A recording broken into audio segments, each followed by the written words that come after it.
साहेबांना बरोबर hello hello hello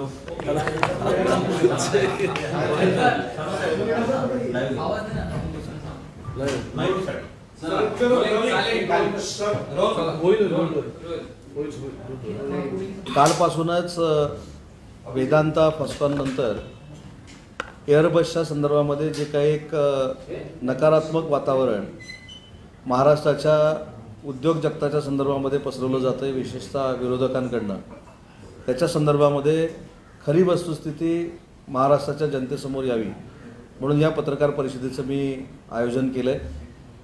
सगळ्यात महत्त्वाची बाब मी कालपासूनच बघतोय की 3 महिन्यामध्ये हा प्रकल्प गेला, तो प्रकल्प गेला, कशा पद्धतीनं शिंदे फडणवीस सरकारचं दुर्लक्ष झालं, उद्योगमंत्र्यांनी राजीनामा दिला पाहिजे, अशा पद्धतीची सगळी वक्तव्य मी ऐकलीत आणि त्यांना देखील मनापासून शुभेच्छा देतो की असाच विरोध त्यांनी 25 वर्ष करत राहिला पाहिजे.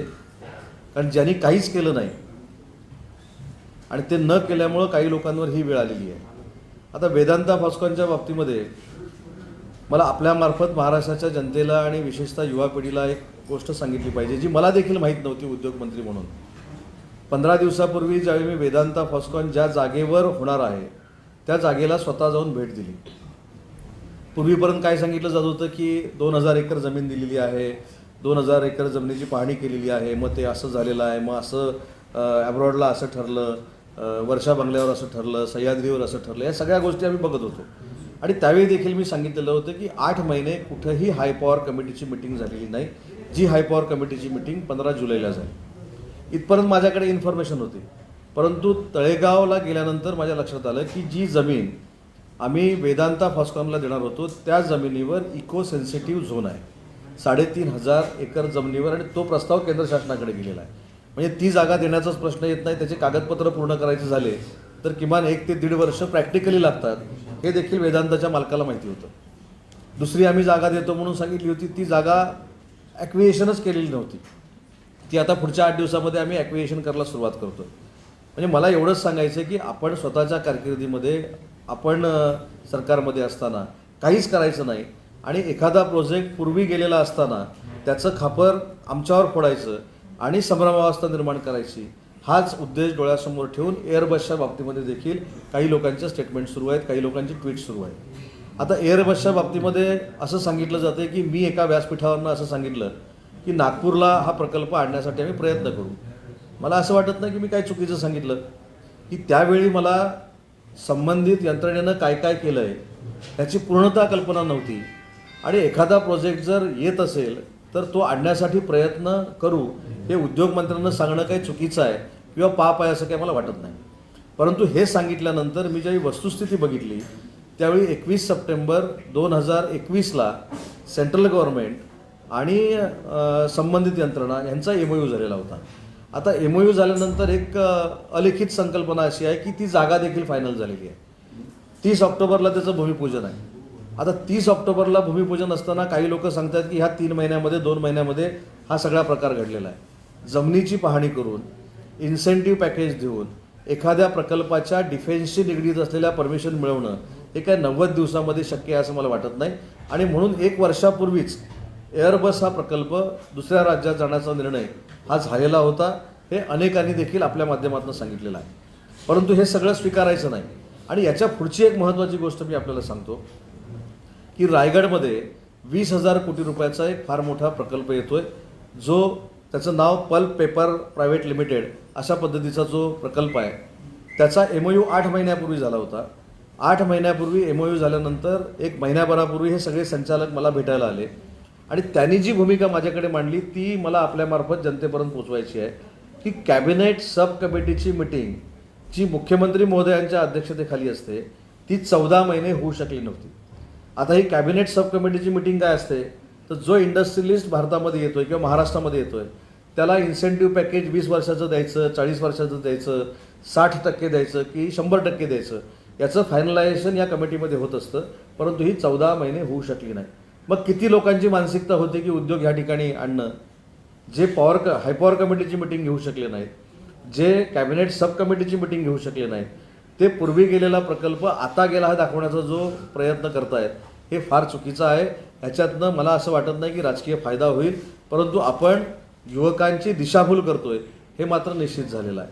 आणि मला आपल्याला देखील एक मी विनंतीच करायची आहे की ज्या पद्धतीचे स्टेटमेंट काही लोक देतात आणि त्याच्यावर आपण विश्वास ठेवतो किंवा अन्य सिनियर नेते मंडळी देखील विश्वास ठेवतात, याची शहानिशा करणं गरजेचं आहे.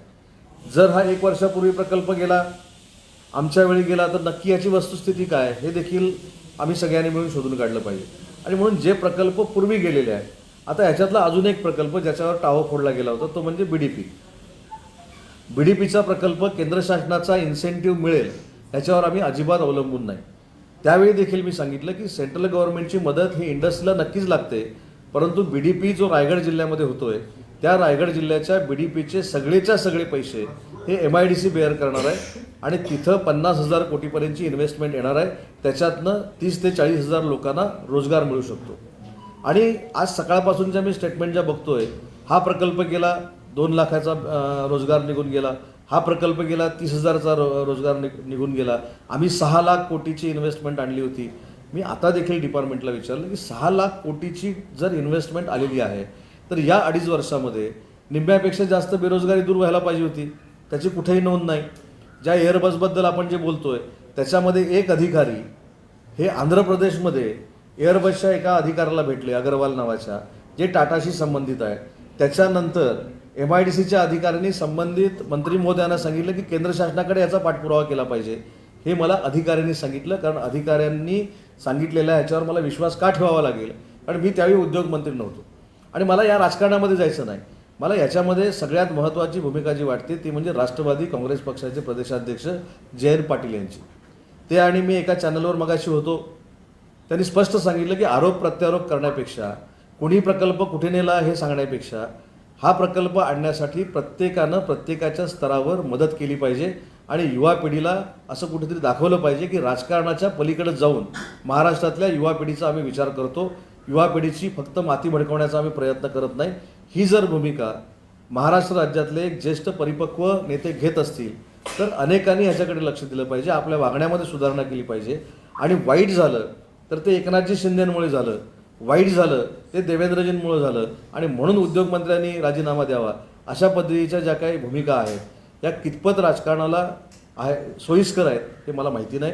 आणि म्हणून टीकेसाठी टीका करायची, ट्विटवरनं जी माहिती कुठेही खात्यामध्ये अवेलेबल नाही अशा पद्धतीने ट्विटमध्ये आणायची, हे म्हणजे संभ्रम निर्माण करणं आहे. आणि संभ्रम निर्माण करण्यापलीकडे दुसरं कोणाच्या हातात काही शिल्लक न राहिल्यामुळे एक कलमी शिंदे आणि फडणवीसांना आरोपीच्या पिंजऱ्यामध्ये उभं करायचं, युवा पिढीमध्ये संभ्रम निर्माण करायचा हा उद्योग काही लोकांकडनं सुरू आहे. परंतु आजही मी ठामपणानं आणि आत्मविश्वासानं सांगतो, येत्या काही दिवसात वेदांतापेक्षा किंवा त्याच्यापेक्षा मोठा प्रकल्प हा महाराष्ट्रामध्ये नक्की येईल. तो कधी येईल, त्याचं नाव काय हे आताच सांगणं योग्य नाही. पण मला आपल्यामार्फत आमच्यावर जे टीका करतायत त्यांना एक आवाहन करायचं आहे की पुढच्या काही दिवसामध्ये चांगली शाल आणि श्रीफळ घेऊन तयार राहा आमच्या सत्कारासाठी. आपोआपच प्रकल्प आल्यानंतर ह्यांच्या तोंडाला चिकटपट्ट्या लागतील. या सगळ्यात एक गोष्ट खूप कॉमन आहे, सतत दिसते, ते म्हणजे सुरुवातीपासून जर क्रोनॉलॉजी पाहिली तर गुजरातच्या निवडणुका याच्यामध्ये आहेत असं बोललं जात आहे.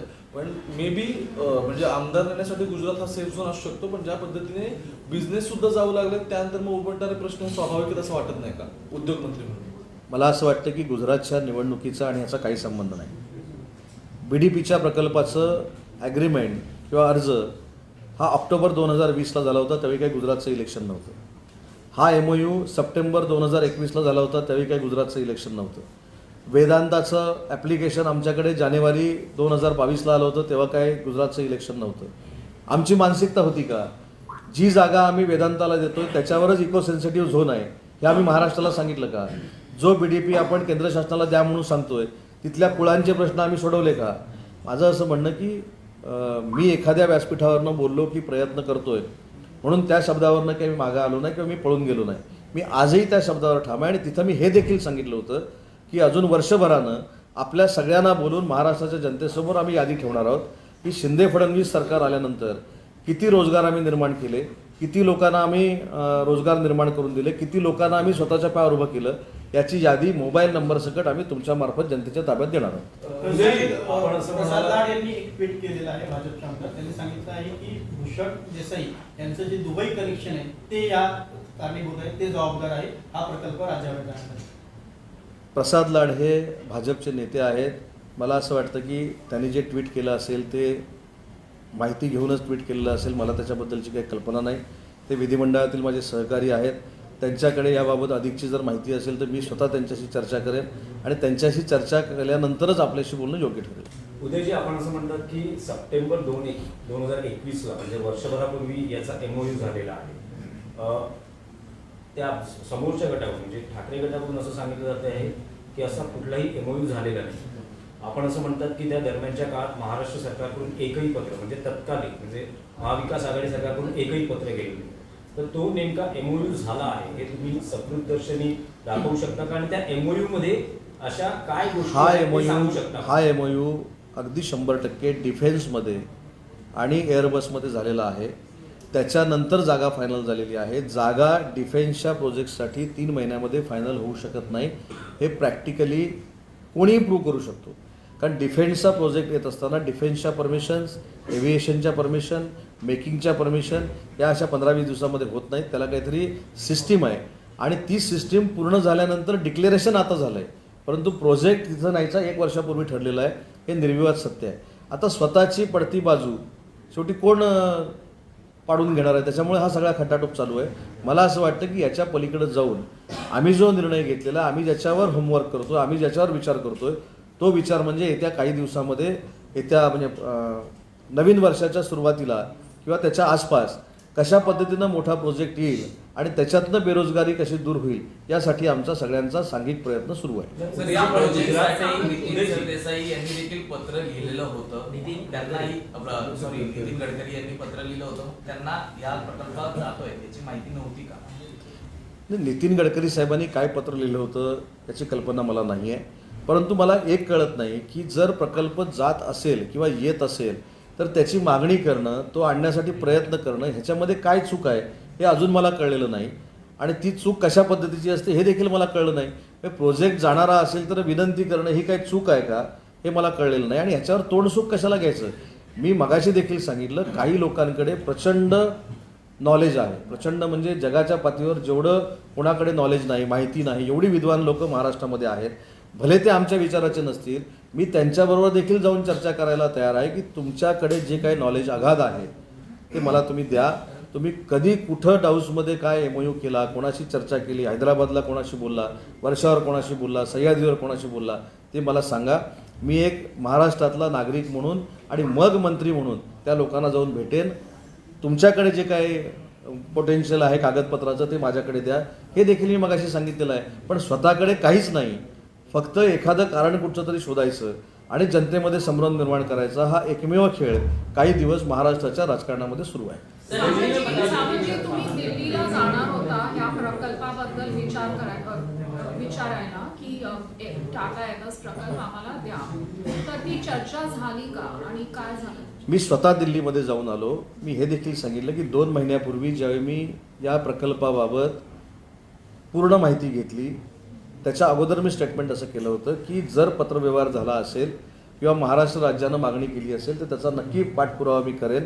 या संदर्भात उद्योगमंत्री म्हणून मी माहिती घेतल्यानंतर कुठंही असं रेकॉर्डवर नाही आहे, कुठंही, की आम्ही MIDC मार्फत, आम्ही उद्योग विभागामार्फत ही मागणी केंद्र शासनाकडे केली किंवा केंद्र शासनाकडे हा प्रकल्प मागितला आहे किंवा एअरबसच्या लोकांशी बोललो आहे किंवा टाटांच्या लोकांशी बोललो आहे किंवा केंद्र शासनाशी बोललो आहे, असं कुठेही नोंद नाही. एक महत्त्वाची गोष्ट अशी आहे, सरकार चालवत असताना जोपर्यंत कागदावर काहीही दिसत नाही. आता माझ्या इथं बैठका झाल्या, बैठकीची नोंदच जर नसेल, त्याचे मिनिट्स झालेले नसतील, त्याच्यावर काहीच लिहिलेलं नसेल तर मी असं कसं मानू की याची चर्चा झालेली आहे? त्याच्यामुळे मी ज्यावेळी दिल्लीमध्ये गेलो त्यावेळी दिल्लीमध्ये अनेक गोष्टींवर चर्चा झाली. तिथं देखील मी सांगितलं लॉजिस्टिक पार्कवर चर्चा झाली आणि दिल्लीच्या त्या एका ट्रिपमध्ये 9 लॉजिस्टिक पार्क आम्ही महाराष्ट्रासाठी मंजूर केले. त्याच्यातलं वर्ध्याचं काम सुरू आहे, जालनाचं MOU झालेलं आहे आणि पुण्याची जी 136 एकर जागा, हेक्टर जागा जी लॉजिस्टिक पार्कसाठी द्यायची आहे ते फायनल स्टेजला आहे.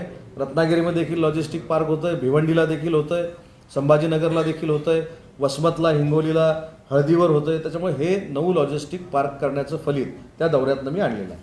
पण टाटा एअरबसबद्दल तेव्हा सेंटरनी काय स्टेटमेंट केलं काय त्या चर्चेमध्ये? नाही, त्याच्याबद्दल काय एअरबसच्या संदर्भामध्ये तिथं चर्चा करण्याचा प्रश्नच आला नाही. पण ज्यावेळी मी कागदपत्र बघितली, ज्यावेळी मी डिपार्टमेंटच्या लोकांशी बोललो, त्यावेळी एअरबसच्या बाबतीमध्ये 1 वर्षापूर्वीच निर्णय झालेला आहे हे माझ्या ध्यानामध्ये आलं.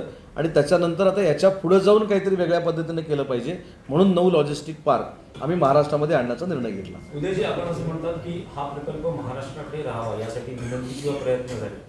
महाराष्ट्राकडून उद्योगमंत्री म्हणून काय सवलती टाटा एअरबस प्रकल्पाला आपण देऊ शकत होतो ज्या तुम्ही तिथे मांडल्या? हा सगळ्यात आणि गुजरातमध्ये काय सवलती मिळाल्या? हा सगळ्यात महत्त्वाचा प्रश्न आहे. हा. टाटा संदर्भात, एअरबसच्या संदर्भामध्ये महाराष्ट्र शासनानं त्यांना काय कमिटमेंट केली हे माझ्या दृष्टीनं महत्त्वाचं आहे. त्या कागदपत्राची संख्या 0 आहे. ते कागदपत्रच नाहीत.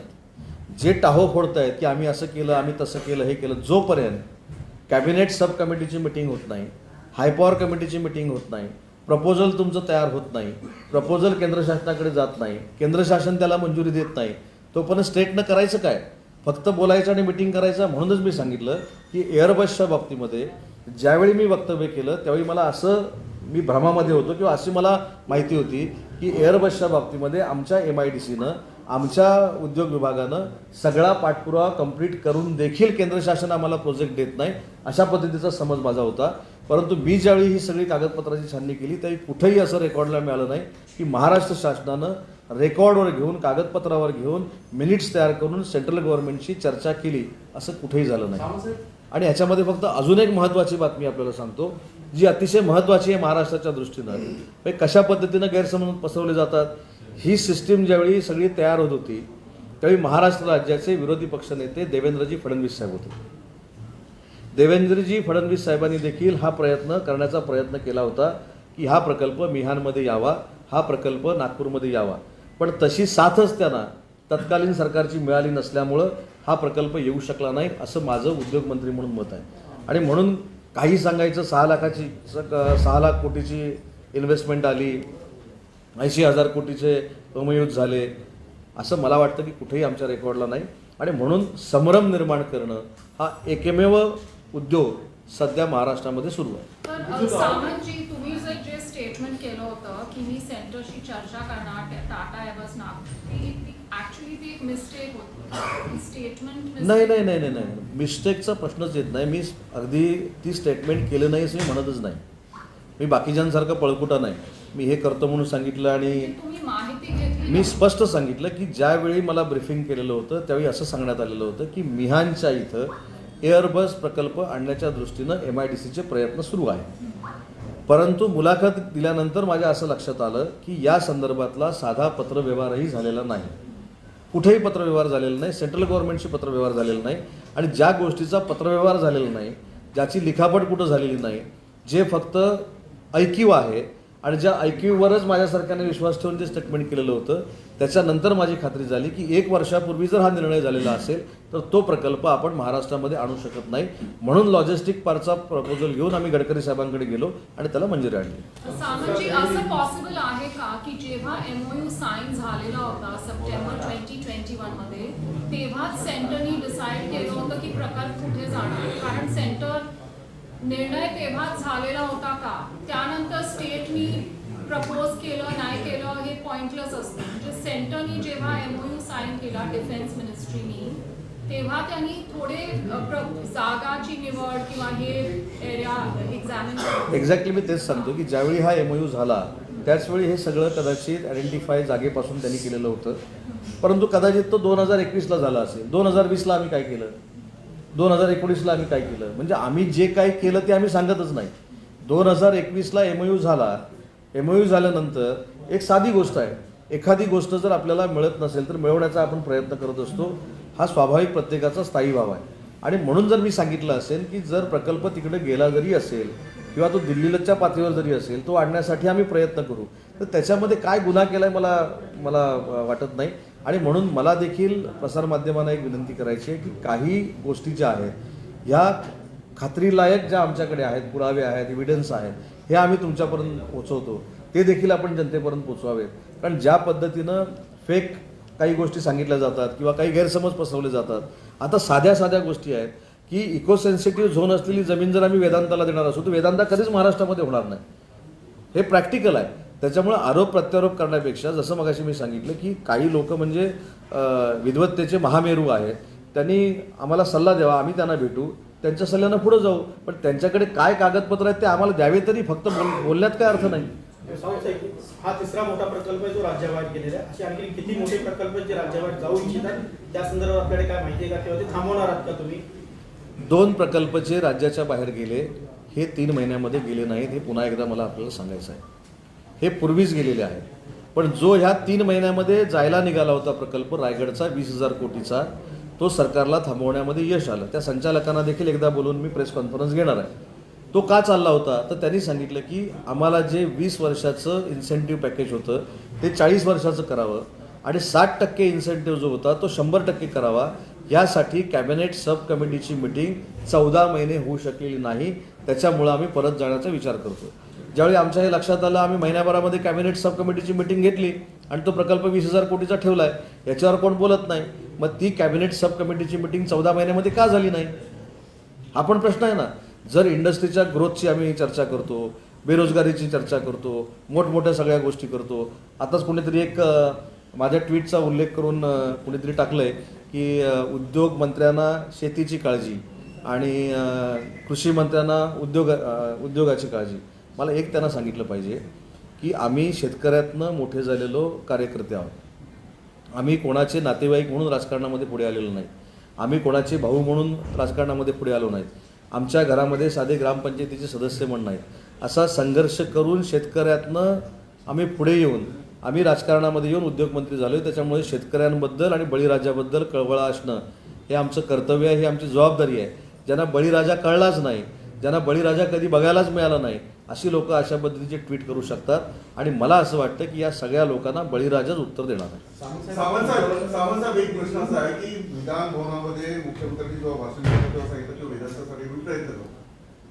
उद्योगमंत्री उदय सामंत असे म्हटले एका कार्यक्रमात आम्ही एअरबस प्रकल्प जो आहे तो पूर्ण करतोय, अधिकारी तुम्हाला मिसगाईड करतात? नाही, अधिकारी मिसगाईड करण्याचा काही प्रश्न येत नाही। मगासपासून मी म्हणजे हा खरं तर आपल्याला प्रश्न विचारणं योग्य नाही, पण मगासपासून मीच असं सांगतोय की मुख्यमंत्र्यांनी गेलेला प्रकल्प आणण्यासाठी प्रयत्न करतो म्हणून सांगितलं, उपमुख्यमंत्र्यांनी सांगितलं, उद्योगमंत्र्यांनी सांगितलं, त्याच्यामध्ये काय गुन्हा आहे, काय पाप केलं आहे, काय चूक आहे? मग एखादी चांगली गोष्ट करण्यासाठी प्रयत्न करतो म्हणून सांगितलं, हे जर विरोधकांना पचनी पडत नसेल तर त्याच्यात आमचा नाईलाज आहे। प्रयत्न आजही करणार आणि म्हणून सांगितलं की येत्या 6-7 महिन्यामध्ये या सगळ्या लोकांनी आमच्या सत्कारासाठी तयार राहावं।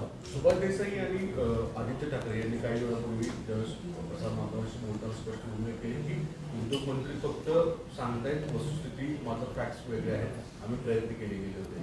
तुमच्याकडनं दावे केले जात आहेत की त्यांनी कोणताही पत्रव्यवहार केला नाही, रेकॉर्ड माझं याला एका वाक्यात उत्तर आहे, संदर्भासहित स्पष्टीकरण नाही, एका वाक्यात। जर तुमच्याकडे पुरावे आहेत तर अशीच प्रेस कॉन्फरन्स घेऊन सादर करावी। कधी मिटिंग झाल्या, कुठं झाल्या, त्याची मिनिट्स कुठं आहेत, कुणी पत्रव्यवहार केला, कुठच्या अधिकाऱ्याने केला, कुठच्या मंत्र्यांची सही आहे, कुठच्या उपमुख्यमंत्र्यांची सही आहे, कुठच्या मुख्यमंत्र्यांची सही आहे, कुठच्या प्रधान सचिवाची सही आहे, कोण केंद्र शासनामध्ये भेटलं, त्याचे मिनिट्स मला दाखवावे। मी 4 पावलं मागे यायला तयार आहे। उदय जी, हिंदी में जानना चाहेंगे कि आप लोगों के ऊपर आरोप लग रहे हैं कि 3 महीने में जब से सरकार आई 3 बड़ी प्रोजेक्ट महाराष्ट्र से बाहर से लेकर गुजरात की तरफ है। नहीं, ये सब गलत है, ये सिर्फ राजनीति है। 21 सितंबर 2021 को ये प्रोजेक्ट जो एयरबस का था उसका MOU हुआ था डिफेंस और एयरबस के साथ में, तभी तय हुआ था कि ये महाराष्ट्र में प्रोजेक्ट नहीं आएगा। लेकिन एक मुलाकात में मैंने ऐसा बोला था कि मैं प्रयास करूंगा वो लाने के लिए, लेकिन 1 बरस पहले अगर MOU हुआ हो तो वो नहीं आ सकता, वो 1 बरस पहले ही गया है। वेदांता के बारे में जो आप पूछ रहे हैं, वेदांता की जो लैंड है उसके ऊपर इको सेंसिटिव जोन था, ये किसी ने महाराष्ट्र को नहीं बताया, इसलिए वो बाहर चला गया। हाई पावर कमेटी जो लगानी थी वो नहीं लगा ली, इसलिए वो बाहर चला गया। अभी जो कैबिनेट सब मीटिंग रहती है जो महीने में 1 बार होनी चाहिए, वो 14 महीने नहीं हुई थी। तो एनर्जी की ग्रोथ के बारे में हम बोलते हैं, टीका टिप्पणी करते हैं, लेकिन high power committee, cabinet sub committee 14 महीने क्यों नहीं हुई, इसका जवाब कौन देगा? आप लगातार कह रहे हैं कि एक और प्रोजेक्ट जाने वाला था जिसको आप लोगों ने रिक्वायर 20,000 करोड़ का प्रोजेक्ट था, क्यों जाने वाला था? और लगातार आप कह रहे वो हैं रायगढ़ का प्रोजेक्ट था 20,000 कोटी का। कैबिनेट सब कमेटी की मीटिंग 14 महीने महाराष्ट्र में नहीं हुई। उनको इंसेंटिव पैकेज जो देना था 20 बरस का 40 बरस करना था, 60% का 100% करना था, वो सब कमेटी में हम करते हैं, कैबिनेट सब कमेटी में हम करते हैं। उसके चेयरमैन खुद सीएम रहते हैं, डिप्टी सीएम उसके सदस्य है, मैं उसका सदस्य हूँ। तो वो कमेटी 14 महीने नहीं हुआ। तो ये कमेटी में ये फाइनल होता है कि हम कितना इंसेंटिव देंगे। अगर हम इंसेंटिव ही नहीं देंगे तो इंडस्ट्रीज क्यों रहेगा? इसकी वजह से वो इंडस्ट्री जा रही थी। हमने 1 महीने में वो मीटिंग ली। अभी वो 20,000 करोड़ का प्रोजेक्ट रायगढ़ में हो रहा है। आप जो दाग लगातार सरकार पे लग रहे हैं कि इंडस्ट्री बाहर जा रही है, उसको साफ करने के लिए आप लगातार कह रहे हैं कि हम दाग ये लेके लग रहे हैं या लगा रहे हैं? लगा रहे हैं। तो उनको 6 महीने के बाद चुप रहना पड़ेगा। एक बड़ा प्रोजेक्ट हम महाराष्ट्र में ला रहे हैं, वो इससे बड़ा रहेगा और वो आने के बाद ये सब लोग हमारा सत्कार करेंगे। एक सवाल और है कि अगर पिछली सरकार ने काम नहीं किया तो आप एज ए उद्योग मंत्री 3 महीने से लगातार आप लोगों को टिप्पणी हो रही है, श्वेत पेपर क्यों नहीं? व्हाइट पेपर लेकर पिछली सरकार में कितने एमओयूज हुए थे, वो कितने इम्प्लीमेंट हुए, कितने बाहर? जब टाइम आएगा तब वो भी करेंगे। मराठी में जो बोलते हैं योग्य वेळी योग्य निर्णय। सर एक सवाल है, सामना में ये लिखा गया है कि देवेंद्र फडणवीस ने दिवाली के समय में खुद ये माना कि महाराष्ट्र के राजनीति में जो इस समय कटुता उत्पन्न हुई है, इससे पहले इतनी कटुता कभी नहीं देखी गई। तो अब सामना के जरिए कहा गया है कि अगर देवेंद्र फडणवीस को ऐसा लगता है तो उसको कटुता को जो है वो खत्म किया जाना चाहिए। उस पर आप क्या कहेंगे? ये अच्छी बात है ना। पहले से ही हम बोल रहे हैं कि राजनीति एक तरफ है और महाराष्ट्र का विकास एक तरफ है। हर बार हम राजनीति करेंगे तो महाराष्ट्र का विकास नहीं होगा। इसलिए महाराष्ट्र के विकास के लिए, महाराष्ट्र की जो यूथ जनरेशन है उनके लिए राजनीति बाजू में रख के हम सब अगर इकट्ठा होने वाले हैं तो अच्छी बात है। आपसी सुलह का भी जो है वो किया गया है। आपसी सुलह करने की बात भी कही गई है, कहीं ना कहीं इस तरीके की बात है कि आपसी सुलह करने का इशारा। नहीं, ऐसे नहीं। जो इसमें आना चाहता है, जो कोऑपरेशन देना चाहता है, जो इकट्ठा होने चाहते हैं, राजनीति में तो ये पार्टी से वो पार्टी में कोई नहीं जाएगा, वो पार्टी से ये पार्टी में कोई नहीं आएगा। लेकिन अगर इकट्ठा आके महाराष्ट्र का विकास हम चाहते हैं तो हम सब तैयार हैं। आपके ऊपर गुजरात के इलेक्शन के मद्देनजर इस तरीके के प्रोजेक्ट्स जो पूरे महाराष्ट्र से गुजरात में जा रहे हैं, ऐसा आरोप लग रहा है। नहीं, इससे मैं सहमत नहीं हूँ क्योंकि बीडीपी का प्रोजेक्ट का एप्लीकेशन 2020 में हुआ था, तब गुजरात इलेक्शन नहीं था। वेदांत का जनवरी में हो गया था, तब मेरे ख्याल से गुजरात का इलेक्शन नहीं था। इसका एयरबस का एमओयू 21 में हो गया था, सितंबर 21 में, तब भी गुजरात का इलेक्शन नहीं था। ये सब राजनीति है और राजनीति में चलते रहता है। का कहना था कि आज सुबह आदित्य ठाकरे का कहना था कि ये जो प्रोजेक्ट्स जा रहे हैं गुजरात में या दूसरे राज्यों में, उस वक्त महाराष्ट्र के मुख्यमंत्री उत्सव मनाने में लगे थे। मेरे ख्याल से जिन्होंने ये उत्सव मनाया उनका ये अपमान है। इंडस्ट्री लाना, उसमें सजेशन देना ये अच्छी बात है, लेकिन हमारे यहाँ जो गणेश फेस्टिवल हो गया, दही हंडी हो गई, नवरात्र हो गया, दीपावली हो गई, जो अच्छे से मनाए गए, जो लोगों ने मनाई, उनका ही अपमान है। ये क्या एकनाथ शिंदे साहब का अपमान नहीं है। एकनाथ शिंदे साहब ने जो उत्सव थे वो अच्छी तरीके से हो जाए इसलिए ने कोई डिसीजन लिए थे। अगर वो भी किसी को बुरा लग रहा है तो ये उनका अपमान नहीं है, जिन्होंने वो उत्सव मनाए उनका अपमान है। आणखी एक महत्त्वाचं आहे सगळ्यामध्ये की उद्योग खात्यात एक गोष्ट कॉमन होती, ते म्हणजे शिवसेनेकडे ते खातं होतं आणि शिवसेनेचंच कोणी ना कोणी त्यावरती मंत्री बसला। मग सुरुवातीपासूनचं हे सगळं असं पाईपलाईनमध्ये होतं आणि यातून काहीतरी वेगळ्या गोष्टी घडतील असे काही एक्सपेक्टेशन्स होते, तर त्या पद्धतीने त्याचं ॲनालिसिस करून त्याच्यावरती तोडगा नाही काढण्यात आला। तोडग्यापर्यंतचं तुमचं सगळं बरोबर होतं की ते खातं कोणाकडे होतं, कसे प्रोजेक्ट पाईपलाईनमध्ये होते, कोण कुठे भेटत होते, कोण कशा पद्धतीनं काय करत होते, त्याच्यानंतर प्रोजेक्ट खरे आले का, आले नाही का, आणि अचानक ही लिंक तुटली। म्हणजे जे अपेक्षित होतं ते अचानक लिंक तुटल्यामुळं, तिथं खंड पडल्यामुळं काही लोकांचा उद्रेक झालेला आहे। त्याच्यामुळे हे सगळं आहे। आता वेदांताच्या बाबतीमध्ये ज्या काही मीटिंग झाल्या, मला असं कळलं की तिथे CSRवर देखील चर्चा झाली।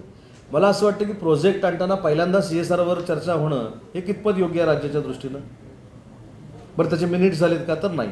आणि म्हणून तुम्ही सांगितलेलं बरोबर, काही लोकांचा म्हणजे जे शीघ्रकोपी म्हणतात तसे फार झालेले आहेत हल्ली 3 महिन्यामध्ये, पूर्वी नव्हते. सगळंच आपल्याकडनं गेलं, हे खातं देखील गेलं आणि ह्या खात्यामध्ये अजून काही काही डेव्हलपमेंट करता आली असती असं कदाचित काही लोकांचं म्हणणं असेल आणि म्हणून ते आमच्यावर चिडतात, आमच्यावर टीका करतात. त्याच्यामुळे काय, आम्ही ते एन्जॉय करतो. मागच्या सरकारमधले उद्योगमंत्री कार्यक्षम होते की अकार्यक्षम होते? साध्यातला साधा कार्यकर्ता जरी असेल त्याला मी अकार्यक्षम किंवा कार्यक्षम नव्हते असं म्हणणार नाही. त्यांच्या परीने त्यांनी केलं, पण त्यांनी वस्तुस्थिती सांगितली. कोणतरी आपल्याला काहीतरी सांगायला सांगतंय, म्हणजे ते वयानं माझ्यापेक्षा मोठे आहेत, पण कोणतरी आपली बाजू प्लीड करण्यासाठी आपल्याला पत्रकार परिषदेमध्ये आणतंय, तर आपण वस्तुस्थिती सांगितली पाहिजे. आणि म्हणून मगाशी मी बोललो ना की जी व्यक्ती माझ्यापेक्षा वयानं मोठी आहे त्यांच्याकडे जर ह्या सगळ्याचं काही अजून भांडार असेल तर त्यांनी माझ्याकडे द्यावं. त्यांना सल्ला घेऊन, त्यांचं सल्ला घेऊन, त्यांनी कशा पद्धतीनं कुठे मिटिंग केल्या त्याचं सगळं मिनिट्स ताब्यात घेऊन मी पण पाठपुरावा करेन ना. पण जिथं मिनिट्सच झालेलं नाही, जिथं कुठे मिटिंगच झालेलं नाही, तिथं काहीच कोणाकडे नाही, ह्याची देखील मला कल्पना आहे. सर, आप ये कह रहे हैं कि कोई ऑफिशियल कम्युनिकेशन नहीं था, कोई मिनट्स ऑफ द मीटिंग नहीं थी, फिर आपने एक स्टेटमेंट में दिया कि मेरा प्रयास है कि इसे नागपुर में लाया जाए, जो भी समय आपको मिला, क्या उसमें सफलता नहीं मिल पाई? नहीं, एक ऐसा है कि जब मैंने स्टेटमेंट दिया था उसके 2 दिन बाद जब मैंने सब रिव्यू लिया तब मेरे को पता चला कि एक कागज़ भी नहीं है. हमने सेंट्रल गवर्नमेंट को खत भी नहीं लिखा है, हमने सेंट्रल गवर्नमेंट के साथ डिस्कस भी नहीं किया, डिफेंस के साथ डिस्कस नहीं किया, टाटा के साथ डिस्कस नहीं किया. सिर्फ एक हमारा अधिकारी हैदराबाद जाता है, वहाँ के अग्रवाल करके टाटा का आदमी उससे मिलता है और वो डिस्कशन यहाँ आके मिनिस्टर को बोलता है और मिनिस्टर बोलती है कि अभी प्रोजेक्ट आ गया. ऐसा नहीं है. ये बाज़ार में जाके वो खरीद लाने जैसी, सब्जी खरीद लाने जैसी चीज़ नहीं है ना. चर्चा हो गई, चर्चा के आगे क्या है? हर स्टेट में मैं देख रहा हूँ चर्चा हो गई, डिस्कस हो गया, इधर मीटिंग, अरे आगे क्या है? यही हम बोल रहे हैं ना, चर्चा नहीं हुई कौन बोल रहा है? चर्चा हो गया, आगे क्या हो गया? कागज़ पे आया क्या, कागज़ पे नहीं आया? इसलिए मैं बोल रहा हूँ कि जो इन्होंने एक क्वेश्चन मेरे को अभी पूछा कि हर बार यही मिनिस्टर, हर बार यही सिस्टम, हर बार यही पाइपलाइन के प्रोजेक्ट, हर बार यही जो कुछ और डेवलपमेंट करना था वो पूरा खंडित हो गया है. इसलिए सब ये भड़का हो गया, बाकी कुछ नहीं. सामंत साहेब, या नवीन सरकारमध्ये जेव्हापासून तुमच्याकडे उद्योग खातं आलं किंवा उद्योग खातं तुमच्याकडे एकत्रित आलं, त्याच्यानंतर उद्योग खातं फार चर्चेत आहे, कसं बघताय? तसं जर मी डीपली उद्योग खात्यामध्ये मागच्या 7.5 वर्षाच्या लक्ष घातलं तर दररोज चर्चेत राहील उद्योग खातं. काही लोकांना उद्योगभूषण पुरस्कार द्यावे लागतील. तर मला असं वाटतं की मला त्याच्यामध्ये जायचं नाही. माझं म्हणणं आहे की जी वस्तुस्थिती आहे ती लोकांना सांगितली पाहिजे, जनतेला सांगितली पाहिजे, विद्यार्थ्यांना सांगितली पाहिजे, युवा पिढीला सांगितली पाहिजे. फक्त राजकारणासाठी संभ्रम निर्माण करायचा आणि त्याच्यातनं मताचं राजकारण करायचं असं कोणी करू नये. महाराष्ट्र अशा लोकांना माफ करणार नाही. थँक्यू.